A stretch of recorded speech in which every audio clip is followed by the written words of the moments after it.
इस वीडियो का उद्देश्य ये समझना है कि कैसे समाजीकरण से जेंडर का निर्माण होता है, जो महिला और पुरुष के बीच असमानता एवं ताकत का रिश्ता तय करता है। ये लीजिए, मुंह मीठा कीजिए। हाँ हाँ, पर खुशखबरी क्या है? मैं चाचा बन गया। मुबारक हो विजय। कांग्रेचुलेशंस। Thank you. दोनों स्वस्थ तो हैं? दोनों बच्चे ठीक हैं। दोनों बच्चे? हाँ ज्योति, मेरी भाभी को 2 बच्चे हुए हैं, एक लड़का और एक लड़की। क्या बात है, अब तो तुम्हें गुड़िया और कार दोनों तरह के खिलौने लेने होंगे। दोनों को एक जैसे खिलौने भी तो दे सकते हैं। पर लड़कियों के लिए तो गुड़िया या किचन सेट ही लेते हैं और लड़कों के लिए कार, बैट बॉल, मोटरसाइकिल। कभी सोचा है ऐसा क्यों होता है? क्योंकि लड़कियों को तो इन सब चीजों से खेलने में ही मजा आता है ना। लड़कों को बाहर खेलना या मजबूती वाले खेलकूद पसंद आते हैं। हम लोगों ने अपने घर और पड़ोस में बचपन से यही देखा और सुना है कि लड़के मजबूत होते हैं। इसमें सवाल उठाने वाली कौन सी बात है? लड़के मजबूत होते हैं या ऐसा माना जाता है? क्या लड़कियां गाड़ियां नहीं चलाती? महिला पहलवान मजबूत नहीं होती? क्या पुरुष घर में बहुत अच्छा खाना नहीं बनाते? वो सब तो ठीक है, पर दोनों में फर्क तो है ना। फर्क शारीरिक है और सिर्फ यही सच है। बाकी तो सामाजिक रचना है, जो हम लोगों ने, हमने, तुमने अपने परिवार और समाज में चली आ रही मान्यताओं से सीखा है। अब तुम देखना, जैसे इन बच्चों के नाम लेकर उनकी ड्रेस तक, यहाँ तक कि उनके जन्मदिन बनाने में भी उनके लड़का या लड़की होने पर अलग व्यवहार और भेदभाव किया जाएगा, और ये सब अभी से ही शुरू हो जाएगा। हाँ सिमी, ये सब हमारे जन्म से शुरू होकर हम जब तक जिंदा रहते हैं तब तक चलता रहता है। घर, परिवार, स्कूल, धर्म और हमारा समाज सब इसके भागीदार हैं।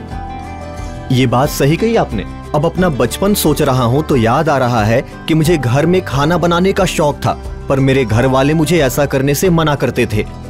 हाँ, मैं भी नहीं भूली कि मेरे घर वालों ने एक कंपटीशन में केवल इसलिए हिस्सा नहीं लेने दिया था मुझे, क्योंकि उसके लिए हमें एक दिन के लिए अपने जिले से बाहर जाना था। हाँ, वही तो, जो हमने देखा सुना उसी को सच मान लिया। पर ये सच समय के साथ बदल भी तो सकता है ना?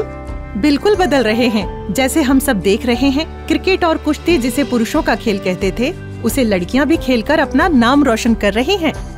हाँ, अभी कुछ दिनों पहले मेरे गांव से एक लड़की की फौज में नौकरी लगी है, और अब तो हमारे समाज से बहुत सारी लड़कियां पढ़ लिख कर अच्छी नौकरियां कर रही हैं।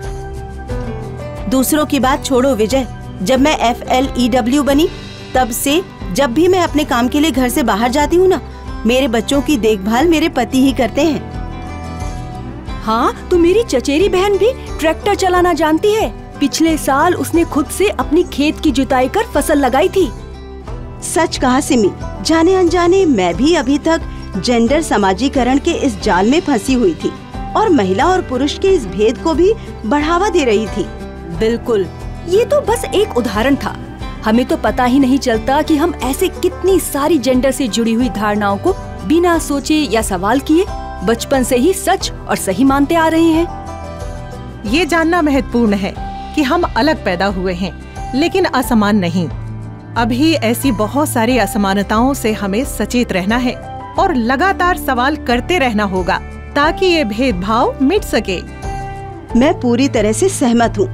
ये असमानता और बाधाएं ही महिलाओं के लिए काम की दुनिया में पुरुषों के साथ बराबरी का दर्जा हासिल करना और कठिन बना देती हैं। लेकिन हम सब साथ मिलकर इसे जरूर बदलेंगे।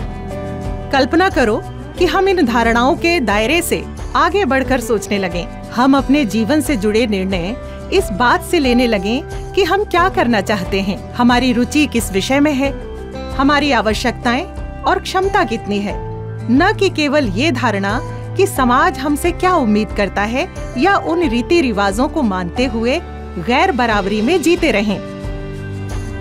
सोचो, अगर ऐसा हो जाए तो हमारी दुनिया बेहतर और समान बन जाएगी।